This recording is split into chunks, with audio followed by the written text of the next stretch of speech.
Bakit kahit nagtatrabaho, laging walang ipon? The Filipino Escape Plan for 2026.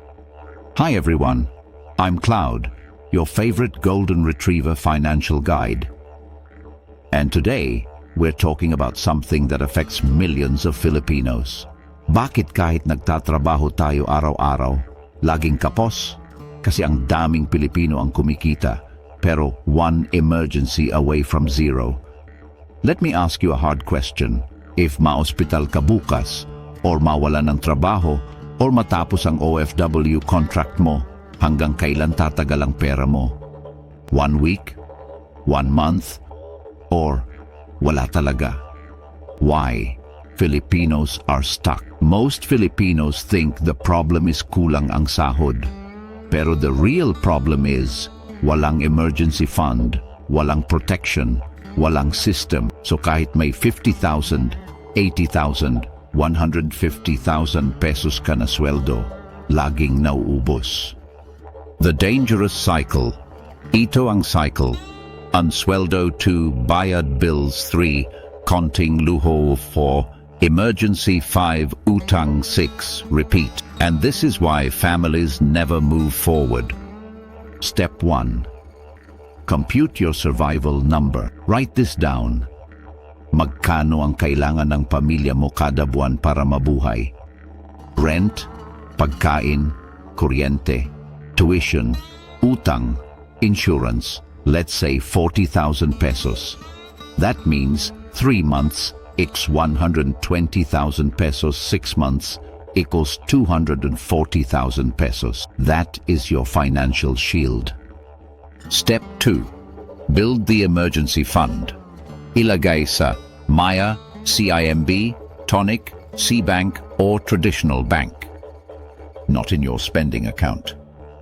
This is what stops GCash loan, 5-6 utang, credit cards at utang sa kamag-anak. Step 3.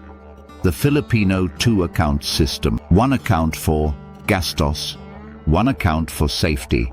Every sweldo, transfer to safety account first. That's how Mayaman people think. Step 4. Why protection comes first. Filipinos don't go bankrupt from bad investments.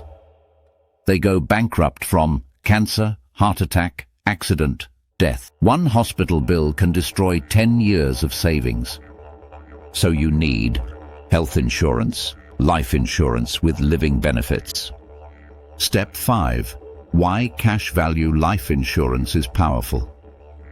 Cash value life insurance, IUL, VUL, whole life, is not just insurance. It becomes forced savings, emergency fund, retirement money, tax-advantaged wealth, especially for OFWs, entrepreneurs, freelancers, families without pension. Step 6. Where Filipinos should invest for 2026. After Protection and Emergency Fund, MP2. Government-backed, tax-free, stable. PERA Philippine Retirement Account. Cash value life insurance for long-term wealth. Real estate only when stable. Global investing for OFWs to protect against peso devaluation. Big warning, never do this. Crypto, stocks, condo investments. Without emergency fund, insurance, protection, that is gambling, not investing. Please remember, even if income is rising, many Filipino families feel stuck because of 1. Low emergency savings, 2. High hidden debt, 3. No protection layer. Most families are 1 accident away from selling land, borrowing from relatives, stopping kids' education. The secret to wealth is not how much you earn. It is how well you protect and manage what you have. Protection first, then investing. Because in real life, life happens before profits. Thank you all for liking, subscribing and watching our videos.